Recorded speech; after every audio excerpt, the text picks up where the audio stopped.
Amigos, hoy nos acompaña José Luis Sánchez, él es el comisionado nacional del PT aquí en Jalisco y lo hemos visto muy movido, se junta con los del Verde Ecologista, se junta con los de Morena, se junta con los de la universidad, como que hace falta liderazgos aquí en Jalisco, entonces se está aprovechando la oportunidad ahí, se les está metiendo a todos. José Luis, gracias por permitirnos esta conversación acá en El Respetable. Yo te agradezco la oportunidad, Bruno, sé de la credibilidad y de la audiencia de tu programa y por eso me parece importante estar en ese diálogo contigo. Gracias, José Luis. Te hemos visto muy activo, te has reunido con Morena, te has reunido con los del Verde Ecologista.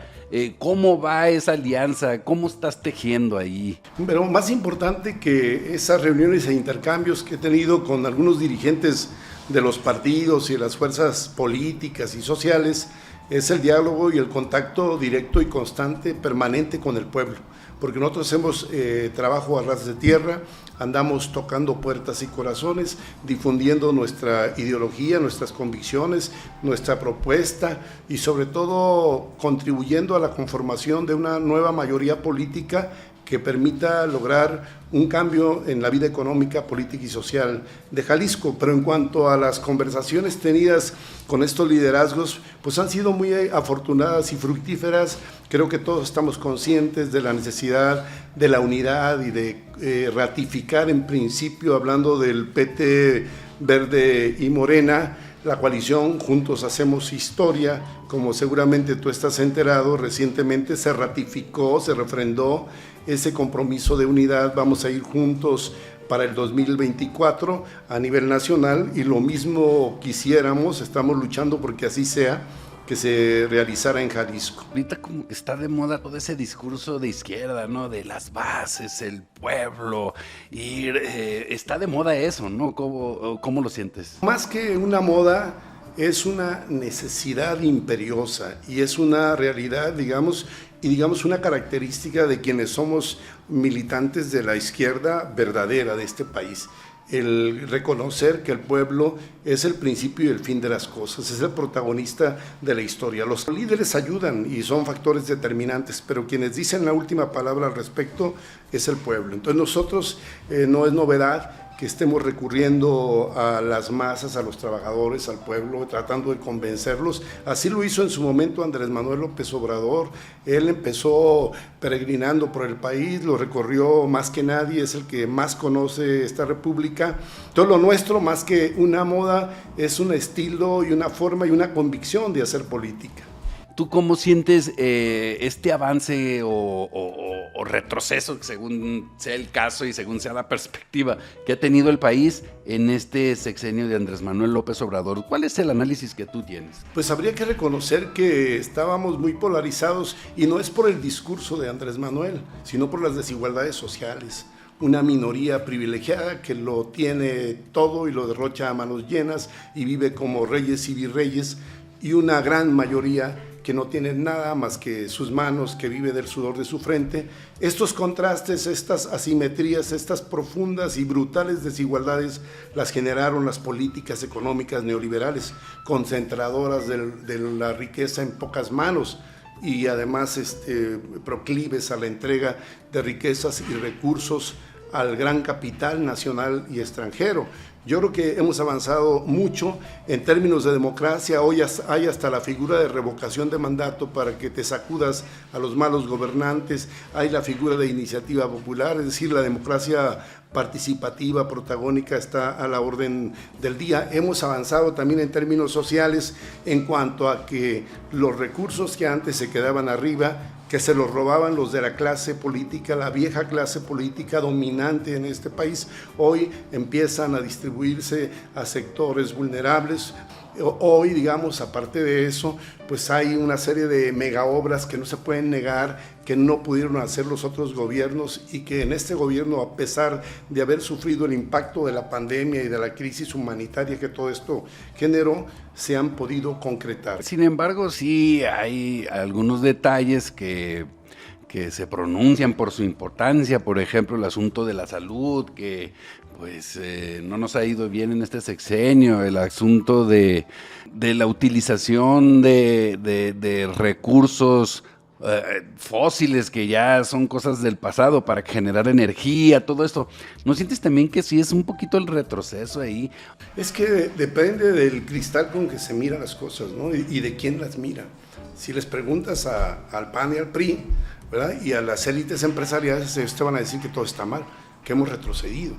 Y en términos de salud, pues fingen ignorar que vivimos una crisis humanitaria. De pronto el país se paralizó casi y nadie estaba preparado ni con vacunas ni las potencias para enfrentar esa pandemia. Y México, en términos generales, con todo y las pérdidas dolorosas que sufrimos, que no podemos negar, lo hizo bien. Por lo que se refiere a las energías limpias, la transición de las energías fósiles a las limpias, hay un esfuerzo que se está haciendo, pero ningún país del mundo ha prescindido de los recursos, por ejemplo, petroleros, ¿no? Nadie ha pasado ya al 100% a las energías limpias. Aquí se está avanzando sin dejar de aprovechar también el oro negro, ¿no? el petróleo y demás, para allegarse recursos y financiar programas.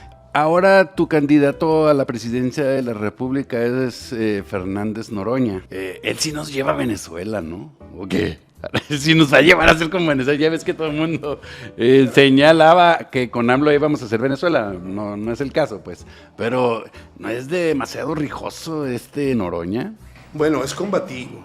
Alguien lo puede presentar o ver como conflictivo, como revoltoso, pero en realidad es un hombre que defiende con firmeza y con valentía sus convicciones y sus posiciones políticas. Y ese discurso manido de la derecha de que si la izquierda llega vamos a convertirnos en otra Venezuela, en otra Cuba, ya es un recurso y una engañifa que nadie les cree. Pues con Andrés Manuel decían lo mismo en su momento. ¿Y cuál Venezuela? Nunca habíamos tenido un gobierno tan democrático como este. ¿Y por qué lo digo?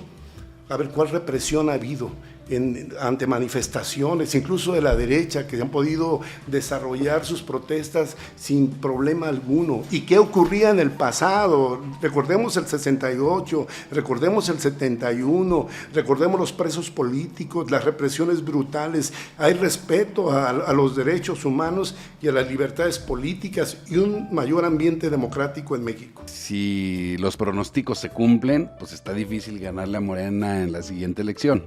No quiere decir que no le puedan ganar, pero está difícil. ¿Qué habría en el siguiente sexenio de Morena, de esta coalición con el PT y el Verde? ¿Qué México vendría para los próximos 6 años? ¿Tú cómo lo ves? ¿Qué es lo que sigue? A ver, yo te voy a plantear algunas de las opiniones e incluso de las propuestas que está sosteniendo el Partido del Trabajo. Por ejemplo, nosotros planteamos que hay necesidad de una reforma fiscal que grave más al capital y desgrave al trabajo. Porque Andrés Manuel recibió su sistema tributario que le heredaron los neoliberales y no le hizo cambio alguno. Como ustedes recordarán, él prometió no crear nuevos impuestos ni aumentar los impuestos, cosa que ha hecho. Entonces nosotros decimos, hay que promover una reforma fiscal, no podemos seguir igual que con ese sistema tributario que además recauda con un promedio menor que en toda América Latina. Y por otro lado, otro planteamiento que yo haría es el de la renegociación de la deuda. Estamos pagando miles de millones de pesos por concepto del servicio de una deuda que es inmoral, que es ilegal, que es ilegítima y que es además impagable en los términos en que está planteada ahora. ¿Por qué no entrar a una negociación que permita quitas de capital y quitas de intereses, que libere recursos y con esos recursos contribuir al desarrollo nacional y financiar programas para combatir la pobreza, la desigualdad social? Ese es otro planteamiento, impulsar fuertemente la ciencia, la tecnología, una nueva política agrarista para el campo, para revolucionarlo, es decir, un programa de vivienda. Mira, no quiero criticar ahorita a nadie, pero sí te diré en términos generales, No hay programas de vivienda social, la gente está pagando... Bien pinches caras las rentas. La gente está pagando pues rentas caras, no hay a la puerta, se tiene que ir a Tlajomulco a buscar ahí algún departamento donde pague 1,000 pesos, 1,500 pesos, aunque carezca de servicios. Y si tú vas al INJALVI, por ejemplo, aquí, Instituto Jalisciense de la Vivienda, y preguntas qué programa tienen para los que no, desposeídos, para los que no tienen techo, pues no tienen ninguno, ni de vivienda ni de suelo siquiera, nada. O sea, no les importa pues la vivienda social, les importan los grandes desarrollos urbanísticos, la construcción vertical, las torres, los rascacielos, porque ahí hay utilidad y hay ganancia. Ya te destapaste para candidato a gobernador, ¿no? ¿Qué tienes que ofrecer para Jalisco y cómo te sientes en el contexto de Morena? Yo ya alcé la mano y también la voz, y estoy haciendo lo propio para tratar de, en su momento, de convencer a la ciudadanía de que soy una alternativa, una posibilidad viable, confiable, creíble, convincente. Todo mi talante, toda mi trayectoria y mi vida ha estado ligado al pensamiento y a la acción de la izquierda. Yo no soy de temporal, yo no soy un político arribista, ¿no? O un tránsfuga que viene de otra organización y de pronto quiere abanderar al movimiento de la Cuarta Transformación. Yo he estado en este movimiento desde su fundación. Soy un hombre convencido de que hay que hacerle un viraje de 180 grados a la política económica, política y política social de Jalisco. ¿Qué debemos esperar de ti en los próximos meses? ¿Qué vas a hacer? ¿Cuál es tu agenda? Bueno, mira, yo soy un hombre nacido de las entrañas del pueblo, que tiene el corazón a la izquierda bien plantado y que está convencido de la necesidad de conquistar conciencias y voluntades para lograr el cambio y la transformación, y conscientes de la necesidad de construir una nueva mayoría política. Estamos desarrollando un trabajo abajo con la gente, tocando puertas y corazones para organizar la fuerza necesaria que nos permita lograr el propósito de ganar en las elecciones del 2024, ganar no solo la gubernatura del estado, ganar el Congreso, ganar la mayoría de los ayuntamientos, la representación nacional. En ese trabajo estamos, una labor concienzuda, una labor esforzada, que nos está dando muy buenos resultados, porque hoy el PT vive un momento, como decía el extinto presidente mártir Salvador Allende, de primavera y de fiesta. Estamos creciendo, nos estamos fortaleciendo, somos una fuerza de vanguardia, de cuadros y de masas que va a estar en la disputa real de la gubernatura del estado en Jalisco. Pues José Luis Sánchez, comisionado nacional del PT en Jalisco, muchas gracias por esta conversación tan ilustrativa por la izquierda acá en El Respetable. Muy amable, Bruno, agradezco tu generosidad y también tu nobleza.